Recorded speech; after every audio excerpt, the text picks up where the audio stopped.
Hola, bienvenidos a esta primera semana. El objetivo nuestra primera semana de estudios es poder entender los principales conceptos del diseño y arquitectura de software. El y arquitectura de software tiene que ver mucho con la estructura y el comportamiento de la arquitectura de software de cualquier implementación o de una aplicación de un sistema que nosotros tengamos o que quisiéramos hacer. ¿No? Para esto, nosotros tenemos que entender muy bien los conceptos para crear una aplicación, para poder hacer que estas aplicaciones soporten la demanda, digamos, soporten las necesidades del mercado, puedan soportar las transacciones y puedan, en ese caso, nosotros plantear un conjunto de, digamos, de, de técnicas y mejores prácticas que estén soportadas por principios arquitectonales de una aplicación empresarial. Estas aplicaciones empresariales tienen como objetivo principal poder, por ejemplo, tener desacoplamiento, ¿sí? También tienen, por ejemplo, tener cohesión, ¿no? Es algo así como las figuras del Lego, donde tú tienes dos piezas de Lego en las cuales se pueden unir. Estas dos piezas de Lego se pueden unir porque tienen un principio de alta cohesión y bajo acoplamiento. O sea, se unen, eso hace que se cohesionen, pero no se acoplan, que quiere decir que se pueden desunir otra vez. No queda una pegada con la otra, ¿no? Se pueden desunir fácilmente. Entonces, el software, en este caso, tiene que tener esas mismas características. Tiene que tener fault tolerance, que significa que puede tener tolerancia a fallos, alta disponibilidad, con la finalidad de poder atender gran cantidad de requerimientos, ¿no? Tiene que tener la capacidad de reintentos, tiene que tener la capacidad de poder recuperarse ante cambios en el ambiente, tiene que tener la capacidad de poder ser elástico. Entonces, todos esos principios deben estar acompañados de mejores prácticas, ¿no? Las mejores prácticas donde tú creas una arquitectura basada de repente en una arquitectura funcional o una arquitectura categórica, o puedes definir qué es lo más importante para tu aplicación, crear un desacoplamiento de una arquitectura monolítica a una arquitectura de dominios. Entonces, esos principios hacen que tú puedas tener e implementar ese tipo de soluciones dentro del problema que estás tratando de resolver. En este caso, nosotros nos vamos a orientar en tratar de entender muy bien esos conceptos que les he hablado a través de estas sesiones, ¿no? Entonces vamos a empezar con nuestra sesión. Nosotros para esto necesitamos obviamente tener un soporte teórico. ¿Qué significa? Que para nosotros entender eh, el por qué es importante la arquitectura de software, nosotros tenemos que ver primeramente dónde estamos parados y en qué parte del proceso de desarrollo nos encontramos. Si bien es cierto, este es un proceso teórico, enmarca mucho a los conceptos que nosotros debemos usar dentro del proceso de crear software. Entonces, este flujo de trabajo, yo normalmente he tomado un modelo para poder hacer la explicación académica de dónde estamos parados y cuál es la parte principal.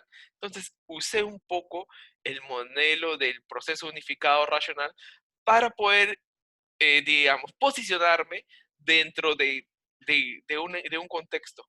Este contexto a mí me permite, obviamente, entender cada una de las etapas al cual está ligado el software. Entonces, yo lo que he hecho en este proceso es identificar que la arquitectura de software es una de las partes elementales e iniciales que inician el flujo de trabajo de análisis y diseño, ¿no? Como lo vamos a ir viendo más adelante. Y obviamente tenemos que entender también que este proceso, esta parte de la arquitectura de software, me permite a mí dar un overview de cómo va a ser la arquitectura y cómo va a ser la implementación del software, ¿no? De ahí viene un modelo de objetos, ¿no? Un modelo orientado a objetos y un análisis de la arquitectura, ¿no? De los paquetes de análisis, que en nuestro caso van a ser el modelo de dominios. Nosotros vamos a usar un conjunto de presentaciones para ayudar a entender los conceptos y los principios, para poder entender cuáles son las características de las aplicaciones actuales y a dónde nos estamos enfocando. Entonces, para esto, yo les voy a presentar un pequeño video, que es un video que nos explica un poco de cuáles son las características de las aplicaciones actuales. Aquí nos va a hablar el arquitecto de Spotify en una de sus presentaciones que hizo en el 2018, este, acerca de cómo Spotify había enfrentado las nuevas demandas y requerimientos de las arquitecturas de software actuales, ¿no? Nosotros vamos a poder verlo aquí. Este es el presentador y a continuación viene obviamente el arquitecto de software.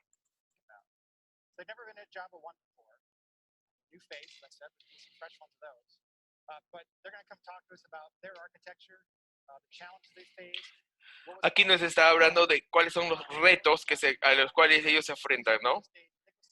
Ahora está dando la bienvenida al arquitecto de Spotify, que es Nicolás Gastón.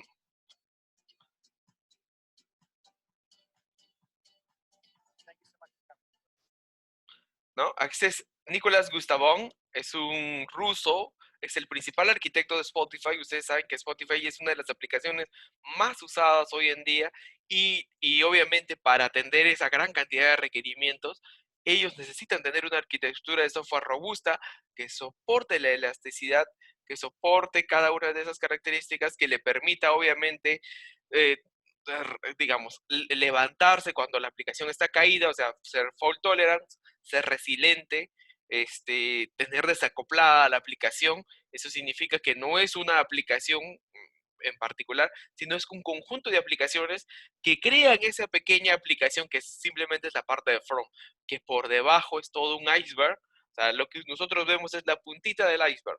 Esa puntita del iceberg que nos permite a nosotros simplemente ver que es un pequeño aplicativo, pero por detrás tiene un conjunto de servicios backend, servicios en batch, servicios que monitorean, ¿no? Que están todos sincronizados para poder atender los requerimientos de los usuarios.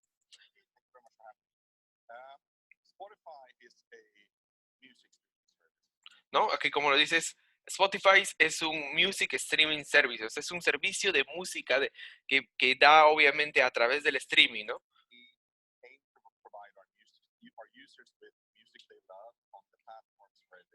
¿No?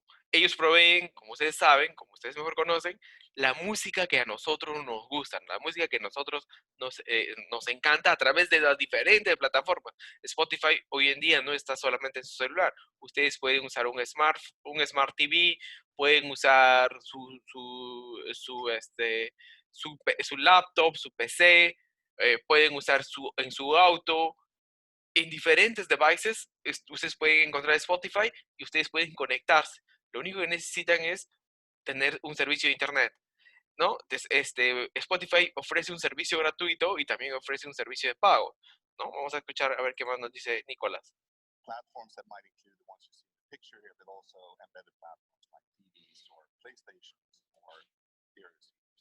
¿No? Acá también nos menciona que también están en los PlayStation o Stereo Receiver. Ustedes pueden tener un Echo Dot, pueden tener, no sé, un Alexa, y tienen todos esos servicios de streaming ya puestos en esos dispositivos. We also want to give our users the features that they want in order to be able to discover and listen.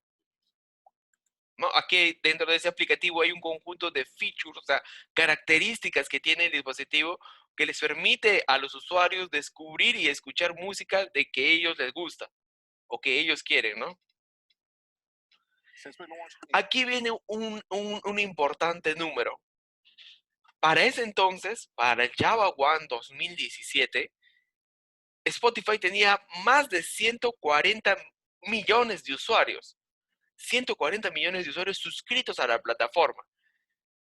En el Perú, digamos, una de las plataformas más usadas, propias de Perú, digamos que los sistemas financieros, el BCP tiene más o menos 3 millones de usuarios, 3 millones de usuarios. Esta plataforma tiene por lo menos 100 veces, o no diría 100, diría 50 veces más, ¿no? 50 veces, casi 50 veces más el número de 3 millones de la aplicación más pintada de Perú, ¿no? Entonces, ellos lanzaron esto en en octubre de 2009. Dice, como una small startup en Suiza, ¿no? Ellos han crecido rápidamente en 61 mercados alrededor del mundo y recientemente han lanzado en Tailandia, ¿no? Con más de 140 millones de usuarios activos, ¿no? Otra de las características importantes es que ellos manejan más de 3 billones de streamings por day. O sea, 3 billones de streams por day, eso es un montón de gente conectándose a Spotify, tratando de escuchar una música, tratando de hacer de escuchar un podcast, ¿no? Y lo que ellos mencionan es aquí, y también es importante, que tienen 4 millones de requests por segundo. Para el 2017 Spotify ya soportaba 4 millones de requests por segundo. Recuerden, con los eventos actuales, significa que nosotros alrededor del mundo, hoy en día con el evento actual que está pasando del COVID-19, estamos viendo que muchas de las empresas que aún estaban pensando en ser digitales, pues les han esforzado en convertirse en completamente digitales. Pero las empresas que ya estaban preparadas en ser digitales, obviamente han recibido una, digamos, han recibido una demanda mucho más de lo normal, en el cual tienen que su aplicación tiene que estar preparada para ese crecimiento exponencial de la demanda actual, ¿no? Para eso, obviamente, nosotros, ¿eso qué significa? Significa que nosotros debemos pensar en aplicaciones de muy bajo costo, o sea, aplicaciones de low cost, que permitan, obviamente, tener las mismas características de este tipo de aplicaciones, que tengan este tipo de elasticidad y nosotros podamos implementarlas rápidamente.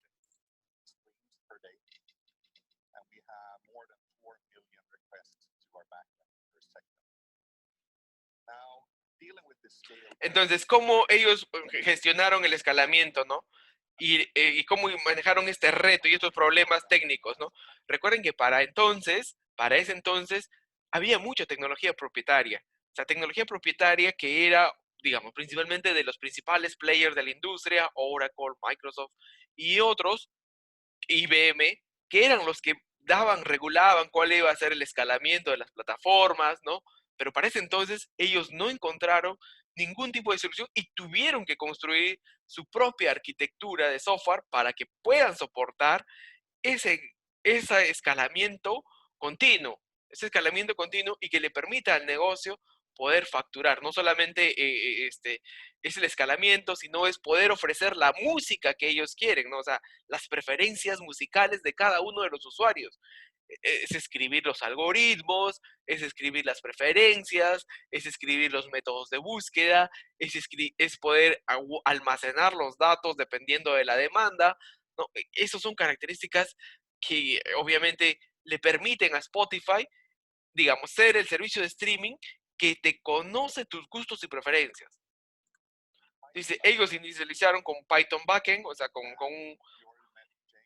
y, y ellos de ahí conocieron a James y escucharon y mencionaron la cuota que tendría Spotify. Obviamente, Python fue muy bueno para el inicio, pero para una empresa muy joven, ¿no? Ellos tuvieron obviamente limitaciones de escalabilidad. O sea, cuando ya estuvieron corriendo, empezaron a presentarse limitaciones de escalabilidad con el backend de Python. Obviamente fueron implementaron JVM hacia Search Share, por ejemplo, dijo, vamos a crear un Search Services, o sea, un servicio de búsquedas solamente en Java para poder, digamos, dar soporte a sus peticiones, ¿no? Ellos notaron que la escalabilidad de incidentes que ellos tuvieron era más estable que muchos de los otros servicios que ellos ya tenían. Eso quiere decir que al migrar a Java, solamente el servicio de búsqueda les ofreció mucho más estabilidad que las que tenían con sus servicios de backend en Python.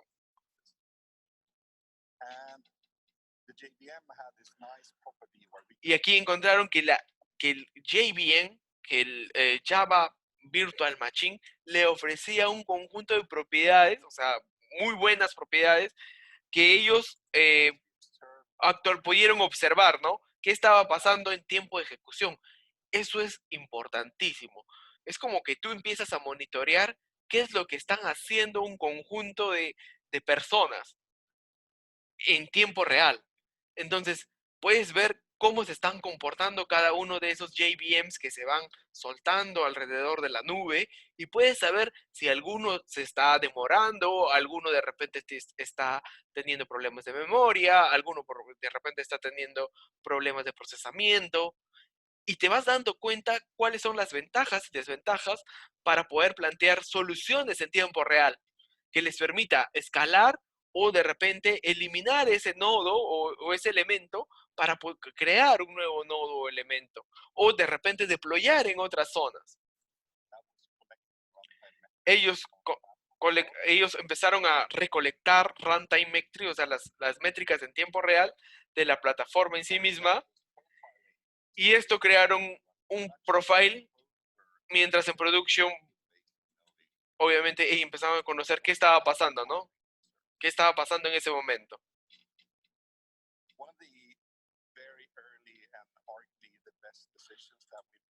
Uno de los, digamos, uno de los argumentos para de las mejores decisiones que tomaron, obviamente es en la arquitectura, para hacer crecimiento, ellos diseñaron, ellos plantearon y tomaron la decisión de hacer nuestro backend hacia small services, ¿no? As a small single responsibility. Eso que hicieron, desacoplaron la gran aplicación.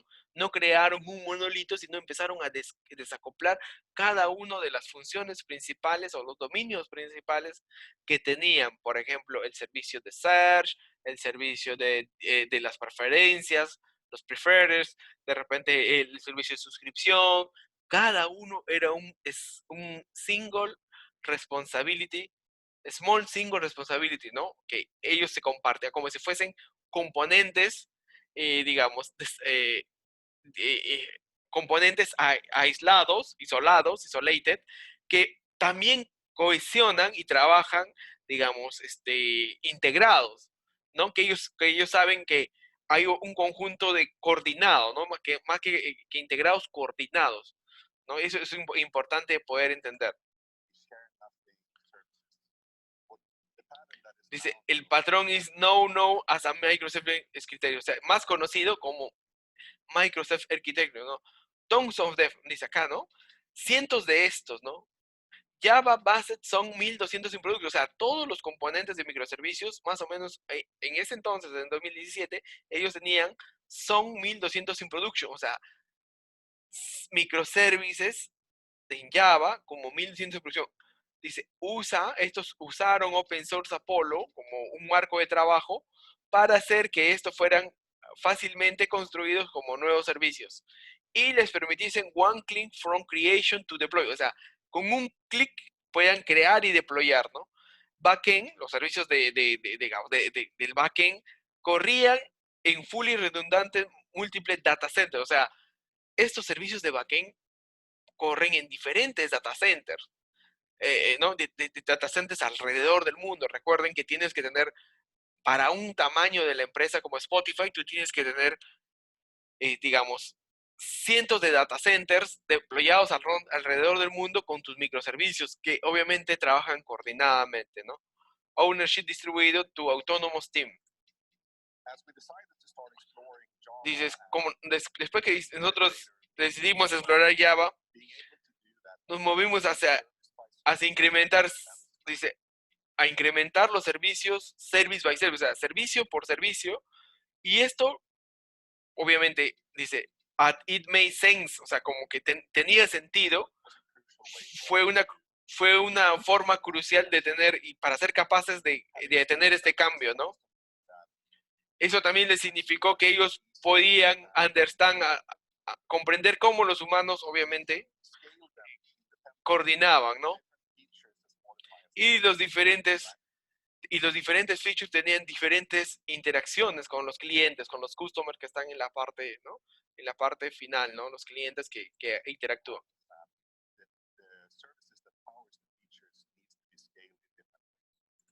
Entonces, aquí nosotros nos damos cuenta en esta parte, en este pequeño video, que es importante para nosotros hoy en día tener, tener en claro cómo vamos a plantear una arquitectura de software que soporte este tipo de escenarios. Hoy en día no es posible crear una aplicación en un solo servidor porque tú no conoces la demanda. Es muy probable que ante escenarios como COVID-19 la demanda sea escalonada. Y si tú no estuviste preparado para esta demanda escalonada, para este alargamiento, esta extensión de demanda de poder ser todos los servicios digitales, ¿qué es lo que va a pasar? Vas a tener problemas de cuellos de botella, vas a tener problemas de encolamientos.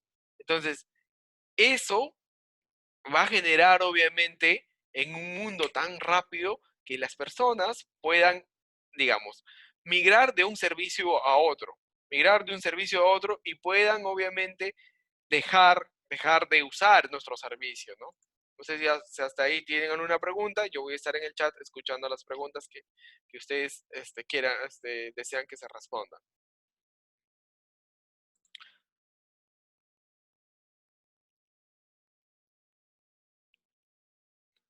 Sí, entonces, como les decía, venía diciendo,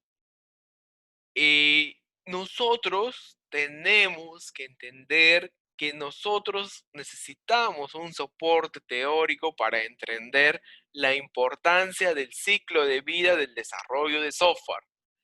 La arquitectura de software es un elemento, una parte del análisis y diseño, ¿sí?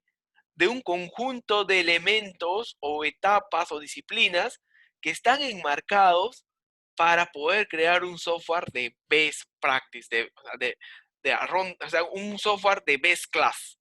O sea, si nosotros no podemos entender la importancia de crear un best class software, nosotros no podemos saber en qué parte o sea, en qué parte es importante la arquitectura. Muchas de las empresas que empiezan a desarrollar software, empiezan a desarrollar software de manera tradicional.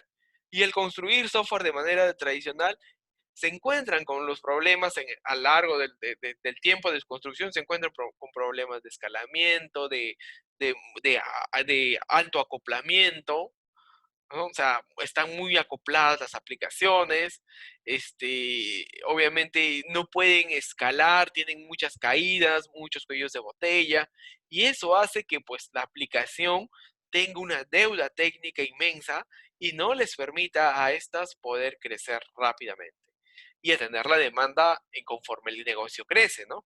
Entonces, nosotros obviamente sabemos que este proceso y soporte teórico es un modelo iterativo incremental, que cada una de las etapas se va a ir viendo en cada iteración. Y obviamente dentro de cada iteración van a haber un poquito de cada una de las etapas puestas o las disciplinas puestas dentro de este proceso, ¿no? Lo más importante para nosotros es en qué parte de la disciplina nos encontramos. Nosotros, dentro de la arquitectura de software, nos encontramos en la parte de análisis y diseño. Esta parte de análisis y diseño nos muestra a nosotros que es aquí donde vamos a concentrar todo nuestro esfuerzo en entender toda la parte de la estructura y el comportamiento de la arquitectura de software, ¿no?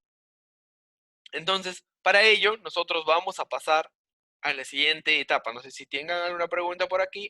Ustedes me hacen preguntas a través del chat y yo puedo atenderle las preguntas. Entonces, aquí nosotros miramos y decimos, mire, este es el flujo de trabajo que nosotros vamos a estar aquí. Imagínense que ustedes están en la parte inicial del bombillo este que está en negrito. Aquí, aquí. Aquí se encuentran ustedes. Entonces, ustedes dicen y identifican que necesitan, obviamente, crear una arquitectura inicial, ¿sí? Ustedes pueden, obviamente, realizar una arquitectura de síntesis y rápidamente encontrar algo si es factible o no. Pero también podrían crear o definir una arquitectura candidata para el escenario que ustedes ustedes piensan y pueden iterar una y otra vez. Una vez que ya tienen definido la arquitectura candidata, ustedes tienen que poder entender cuál es el análisis del comportamiento de las funcionalidades, de esos features que mencionaba Agustín, esos features que debe tener. Entonces, basado en los features, ustedes van a plantear cuál va a ser la arquitectura de software que va a soportar esas características, esas funcionalidades de negocio, ¿no? ¿Cómo van a ser esos habilitadores que van a permitir que esas funcionalidades puedan ser implementadas? De repente, funcionalidades de GPS, de Bluetooth, de proximidad, de geolocalización, no sé, características muy propias del streaming, ¿no? Chatbots, todas esas características obviamente van a necesitar, obviamente, identificar cuáles van a ser esas funciones y, y de ahí van a empezar a identificar los componentes, ¿no? Identificando los componentes que den soporte a cada una de esas características. Cada componente va a ser distinto, porque cada componente puede ser, para GPS necesito este tipo de componentes, para proximidad necesito este tipo de componentes, para interacción vía Bluetooth necesito este tipo de componentes, para SMS necesito este tipo de componentes, para componentes de pagos este otro tipo de componentes. Entonces son un montón de componentes con los cuales ustedes van a poder, obviamente, Kiri,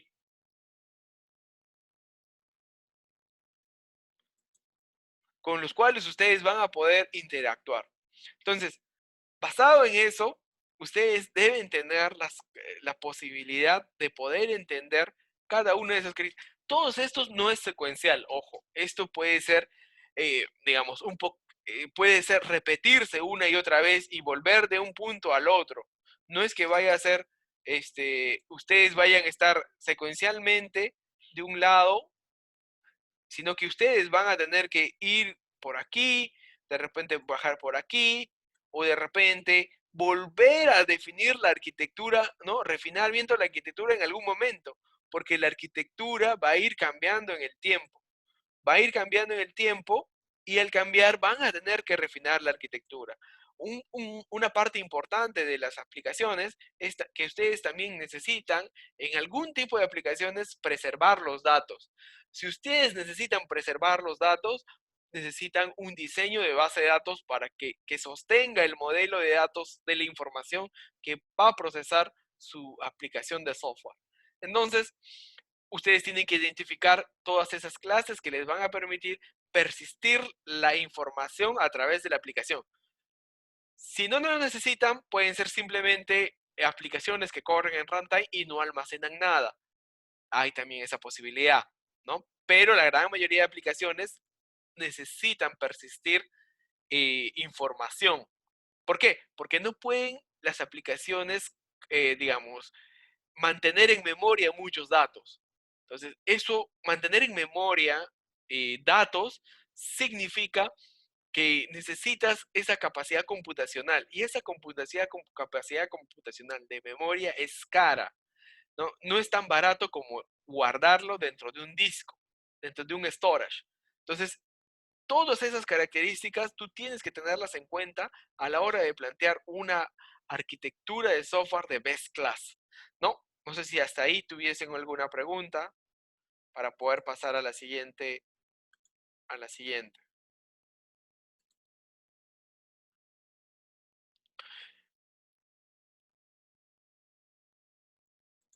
Vamos a pasar, entonces, de aquí vamos a pasar a entender qué es lo que nosotros debemos hacer, cómo debemos plantear una arquitectura limpia que nos permita a nosotros poder entender cada una de las características de una arquitectura de best class.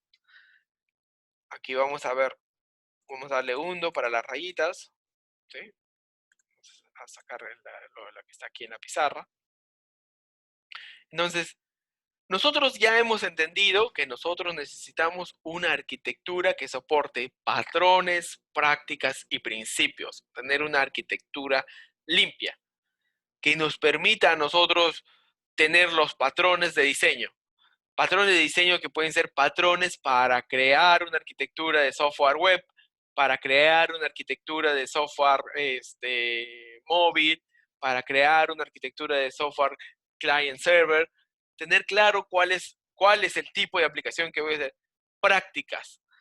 Prácticas que son de, por ejemplo, integración continua, continuous delivery, cómo es que voy a hacer estas prácticas, ¿no? Cómo voy a hacer que las prácticas propias de, obviamente, crear, acoplar software, por ejemplo, hacer integraciones entre un software y otro, cuáles son las prácticas, ¿no? De acoplamiento que voy a hacer o desacoplamiento, cómo son las prácticas obviamente, del análisis de código que voy a tener y los principios sobre los cuales obviamente se tiene que regir una arquitectura de software, que tiene que ser alta cohesión, bajo acoplamiento, escalabilidad, obviamente tolerancia a fallos, elasticidad, flexibilidad y ser obviamente confiable, que le permita estos conceptos entender a nosotros. No sé si hay una pregunta hasta ahí. Si hay una pregunta, me pueden avisar. ¿Sí? Me chatean y pueden avisarme en este momento.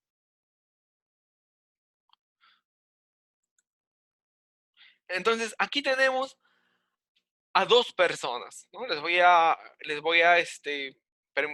pedir que se tomen un par de segundos para pensar. Estas dos personas tienen un rol dentro de la arquitectura de software o dentro de la creación de software. A mi derecha o a mi izquierda, perdón, tenemos al arquitecto de software. Este arquitecto de software que está aquí, esta persona que está aquí, sí, este arquitecto de software que lo tenemos, a ver, déjeme aquí.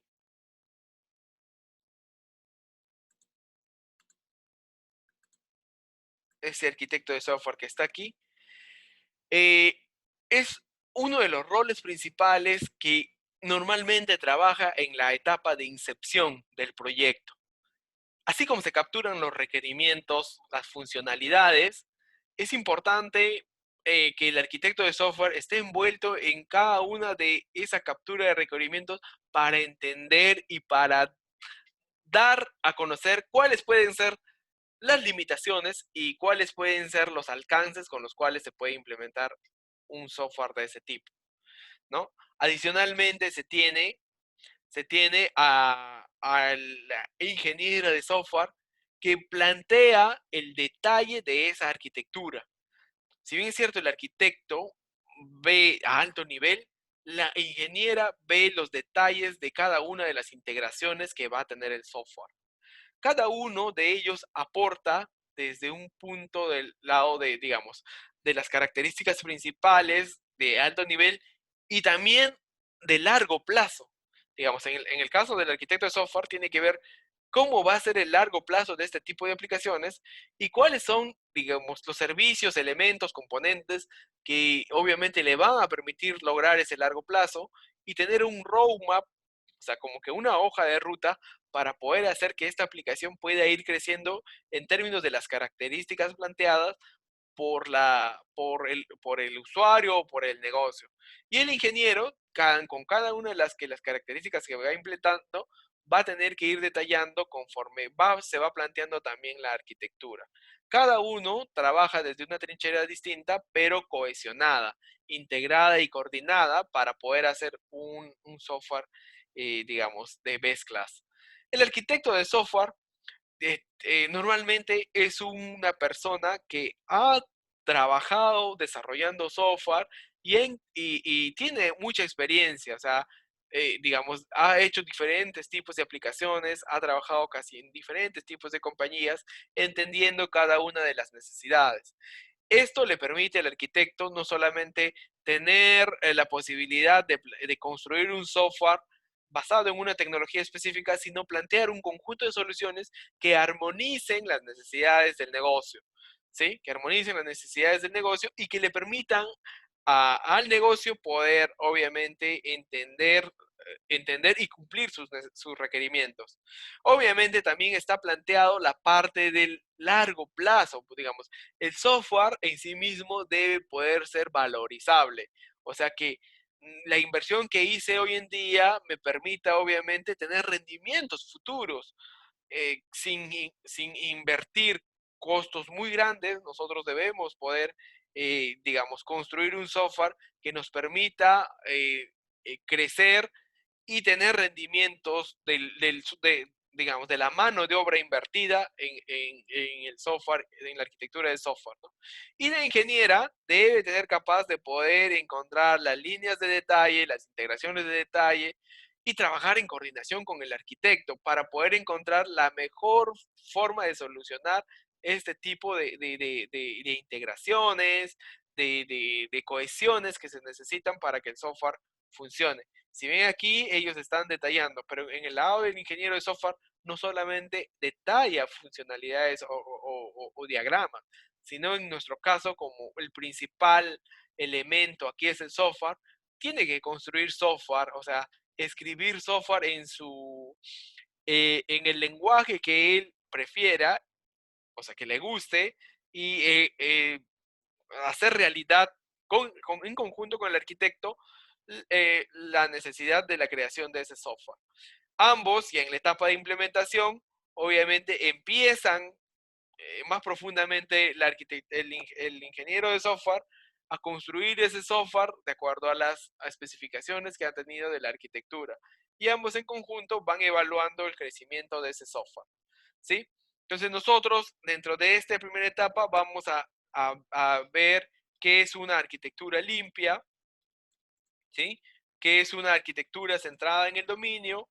¿Cuáles son las capas de arquitectura? O sea, dentro del curso, ¿cómo es una arquitectura funcional? ¿Qué son los microservicios? Eh, una arquitectura debe ser testeable y qué es lo que envuelve todos los conceptos en conciertos a la arquitectura.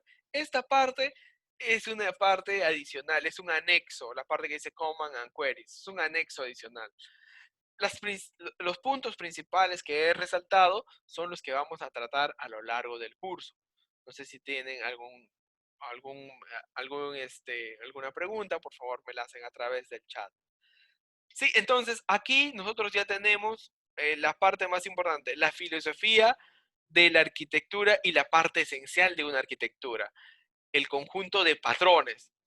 Patrones de diseño para una aplicación web, patrones de diseño para una aplicación móvil, patrones de diseño para una aplicación que no es web ni móvil, para una API, patrones de diseño para una aplicación que no es ni web, ni móvil, ni API, sino que es un software para una integración en particular, un reporte, etcétera. Prácticas que normalmente se hacen, integración continua, continuous delivery, continuous deployment, code review, son prácticas que nosotros debemos hacer para, para mantener en forma que el software o que se esté construyendo de la mejor forma. Y los principios sobre los cuales se basa la arquitectura. Y obviamente también vamos a hablar de las alternativas a una arquitectura tradicional. Entonces, ¿qué necesitamos nosotros? Aquí nosotros necesitamos simplemente una básica experiencia de programación, o sea, mínimo debes haber hecho una aplicación web muy básica y una básica experiencia en arquitectura, principalmente conocer una arquitectura MVC, que es con la que principalmente nosotros enfocamos al curso, ¿sí? Entonces aquí se empieza a conocer el primer concepto de esta semana. ¿Qué es una arquitectura de software? ¿No? Tenemos les doy unos segundos para que piensen qué es, y está mucho en esta lámina.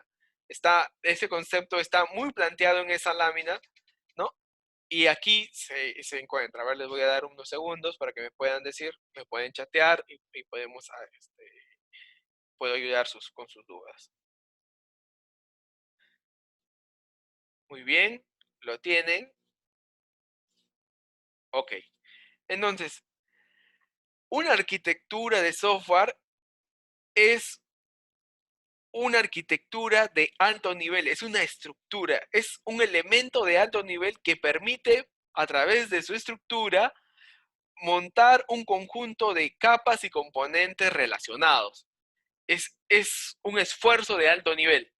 Entonces, a través de ese alto nivel, yo puedo conocer cuál es la estructura, cómo está planteado eso, y a través de cuántas capas y componentes existe y cómo son sus relaciones. Eso me permite a mí entender ese esfuerzo de alto nivel, tener ese vistazo, de en un brochazo poder saber qué es la arquitectura de software. Y obviamente también tenemos los niveles de la arquitectura, ¿no? Niveles de la arquitectura que nos permiten a nosotros entender por qué es importante esa arquitectura de software.